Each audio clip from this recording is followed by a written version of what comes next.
Bonjour, je suis Caroline et je vous présente aujourd'hui la Grénothèque de la médiathèque d'Ambert.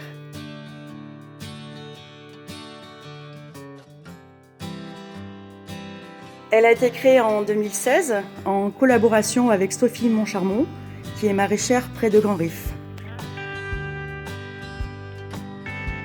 C'est avant tout de favoriser la biodiversité, de promouvoir les semences sans pesticides et le partage entre les citoyens. L'accès à la Grénothèque, comme l'indique cette affiche, est libre et gratuit. L'accès à la Grénothèque est pour tous, que vous soyez ou non abonné au réseau des médiathèques. Il est recommandé de ne déposer que des semences bio et reproductibles et de ne pas introduire de semences hybrides ou F1, car ce sont des graines qui donnent des plantes qui dégénèrent. Donc je vous montre en détail. La Grénothèque se compose de 3 compartiments, 3 tiroirs, les aromatiques, les fleurs et les légumes. Donc là je vous montre, évidemment la période n'est pas propice puisque nous sommes fermés depuis plusieurs semaines déjà. Mais on trouve quand même quelques sachets.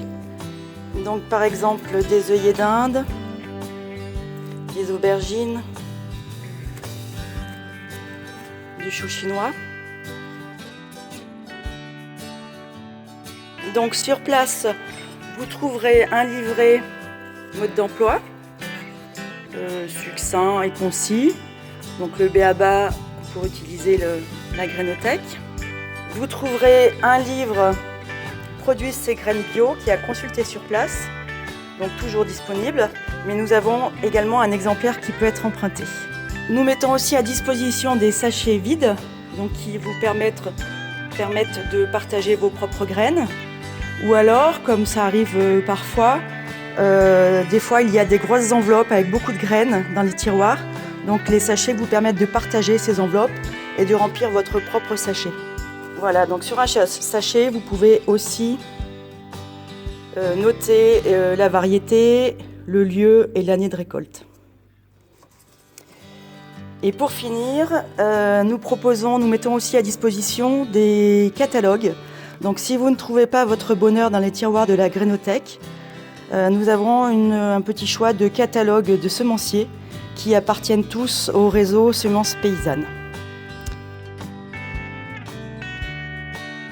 Nous avons plusieurs sortes de livres.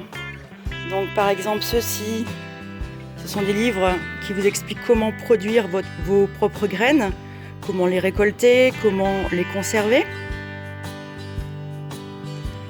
Des livres également sur la question de la biodiversité et des semences paysannes. Quelques beaux livres également, illustrés avec de jolies photos.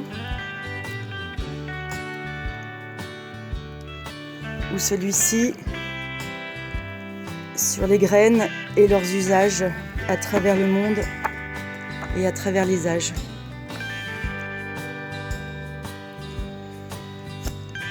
Et pour finir, quelques livres jeunesse, donc des albums, mais aussi des ouvrages documentaires sur la graine, ou plutôt les graines. Voilà, et pour rappel, si ces ouvrages vous intéressent, l'inscription aux médiathèques Ambert Livre de Forez est gratuite. À très bientôt.